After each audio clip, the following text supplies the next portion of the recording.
Hey, I'm Jack Smith. This is Kevon Owen. Kevon, this culture we live in is there's a lot of stuff, man. It's a lot of nihilism and hedonism, and everything's sort of centered around the self and what can make me feel good and what can pleasure me, and I feel like that's how it was maybe in Rome 2,000 years ago. I think we cycled back around.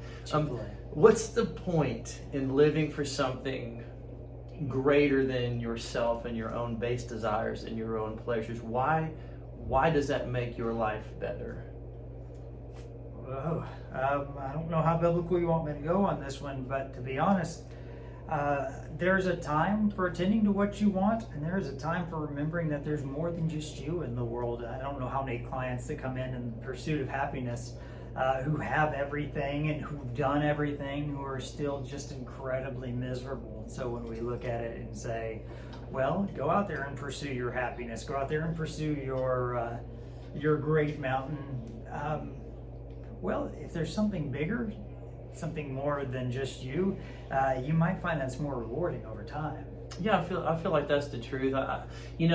Like you said, to get preachy, we are Christian counselors, and we believe in the God of the Bible. But I will say this: even to religions that might not be Christianity, people can still find a greater purpose than their own self, even in other religions. And I think there's a reason for that, because we do understand that self-sacrifice gives purpose to your life. If it's all about you, that gets old real quick.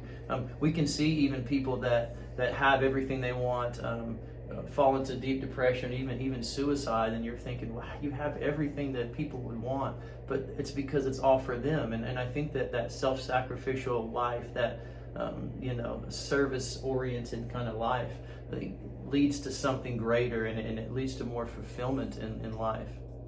How did you come about the motivations that you have?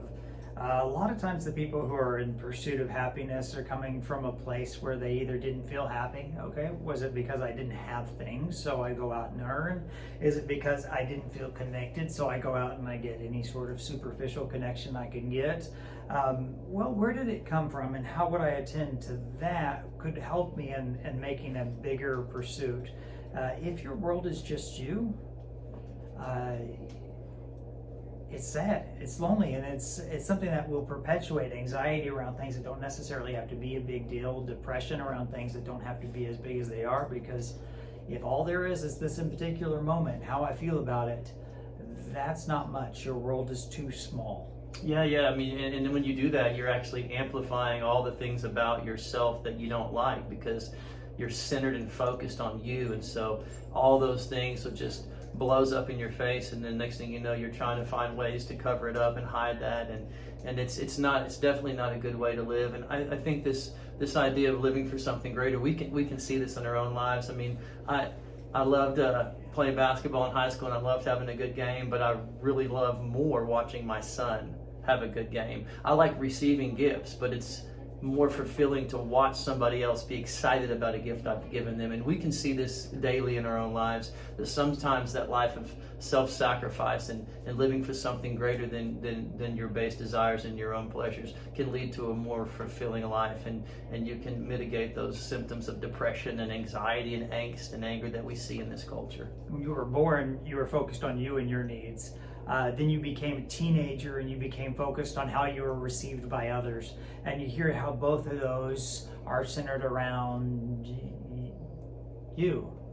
And then you grow up, or you don't, but hopefully you do. You grow up and you start thinking about how you affect the world you're around, the people that you love, and that becomes rewarding as well, because you'll find that when you do those things, they make you to feel more filled up. There's too many fill in there, and it goes a long way. This is some deep therapy, because a lot of this would end up changing the way you view the world and the way you view yourself, and you probably got the way you are because of the way that you were brought up and the things that you carried all throughout lives, and that could take some time.